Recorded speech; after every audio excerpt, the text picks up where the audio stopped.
आज हम पढ़ेंगे चतुर आकाश।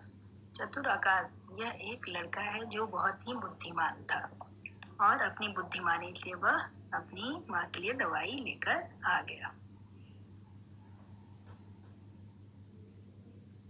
अब हम पढ़ेंगे चतुर आकाश।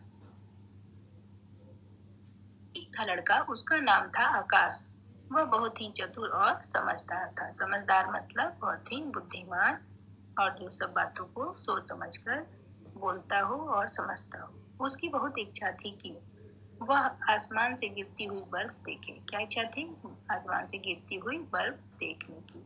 इसलिए एक बार सर्दी की छुट्टियों में वह अपने माता पिता के साथ मनाली गया। कहाँ गया? मनाली। वहां पर अधिक ठंड के कारण उसकी माँ बीमार पड़ गई। बहुत दिन हो गए पर उनका बुखार उतर ही नहीं रहा था। बड़े बड़े डॉक्टरों ने देखा मगर कुछ न हुआ। एक दिन वहां के बहुत प्रसिद्ध वैद्य आए। वैद्य यानी जड़ी बूटियों से इलाज करने वाले डॉक्टर।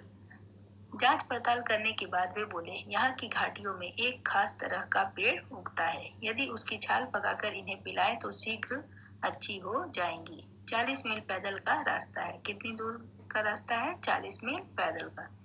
लेकिन आजकल वहां जाना बड़ा मुश्किल है। रास्तों पर बर्फ की मोटी मोटी तह जमी है और जंगली जानवरों का भी खतरा है। वहां जाने में 3-4 दिन लग जाएंगे। यह सुनकर आकाश के पिता चिंतित हो गए। लेकिन आकाश बहुत साहसी था। उसने शीघ्र ही एक योजना बनाई और कहा, आप चिंता न करें पिताजी, मैं माँ के लिए दवा लेकर आऊंगा। वैद्य जी बोले, मैं अपने बेटे अमित को तुम्हारे साथ भेज देता हूँ, उसे रास्ते की जानकारी है। क्या थी? यानी अमित उस रास्ते से अवगत था कि वह रास्ता कहाँ है जहाँ यह पेड़ मिलेगी। पिता ने जाने की अनुमति दे दी। तंबू और कुछ जरूरी सामान लेकर दोनों उस पेड़ की तलाश में चल पड़े। बड़ा तंग रास्ता था। जरा नजरें चूकी कि कई 100 फीट नीचे नदी में जाकर गिरे। यानी बहुत ही पतला रास्ता था जिससे अगर पैर फिसल गया तो वह सीधे नीचे जमीन पर गिर सकता था। नीचे यानी घाटी में जहाँ पत्थर अधिक और पानी कम थे। उस नदी में पत्थर पानी से अधिक थे।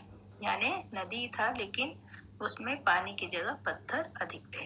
पहाड़ी नदियों में पत्थर बहुत होते हैं, पानी थोड़ा होता है पर बहता बहुत तेज है। पर इनमें इतना जोश था कि वे इस दुर्गम रास्ते पर भी आसानी से बढ़ रहे थे। दुर्गम मतलब कठिन। एक खच्चर वाला उनके साहस से प्रभावित होकर उनके साथ जाने को तैयार हो गया। खच्चर लेकर वे आगे बढ़ गए। वे बर्फ से लदे तंग रास्तों और आसमान को छूने वाली बर्फ से ढकी चोटियों के बीच खूंखार जंगली जानवरों से बचते बचाते आगे बढ़ रहे थे। पूरा दिन गुजर गया पर उन दोनों में हिम्मत नहीं हारी। खच्चर वाला उन्हें राह बताता जाता था।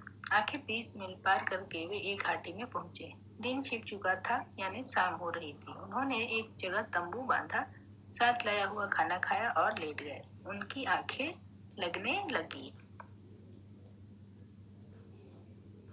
लगने ही वाली थी कि उन्होंने रिछ के गुर्राने की आवाज सुनी। उन्हें दूर कुछ काला काला सा चलता दिखाई दिया। वे अपने साथ रेडियो और टेप रिकॉर्डर भी ले गए थे।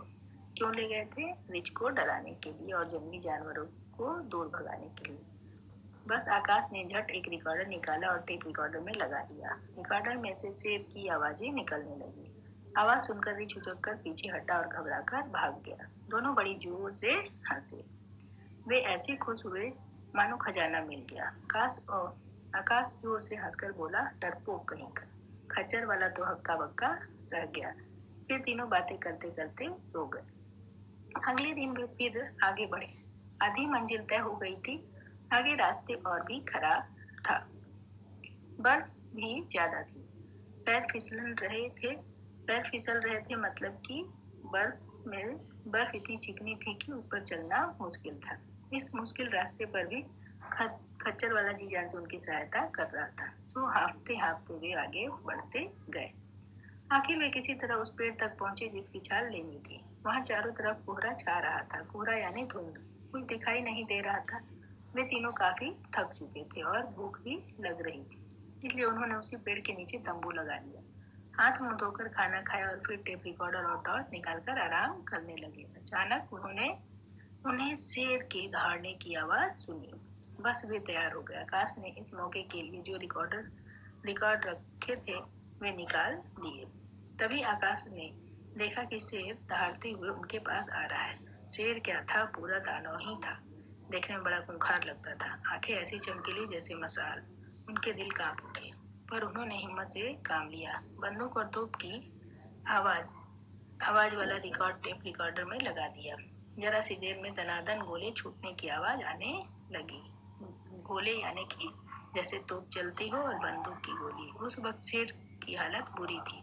कभी इधर देखता, कभी उधर देखता, कभी दहाड़ता, कभी आगे भागता, कभी पीछे। लेकिन जब तोपों की आवाज से वह वन गूंज उठा तो शेर वहां से भागा। वन मतलब जंगल। खच्चर वाले ने कहा, अब यहाँ रुकना उचित नहीं है, लौट चलो। रात हो गई तो सर्दी के मारे गल जाएंगे, यानी ठंड बहुत थी। फिर यहाँ तो और भी शेर है। आकाश तुरंत टॉर्च लेकर पेड़ पर चढ़ गया और चाकू से खुरचकर छाल उतार ली। अब उन्होंने जल्दी से वापसी का रास्ता पार कर लिया, यानी कि वो जल्दी से लौट आए। रास्ते में न रिछ मिले न शिव। रात तक की वे एक सुरक्षित जगह पर आ गए। अब तो वे जैसे हवा में उड़ रहे थे।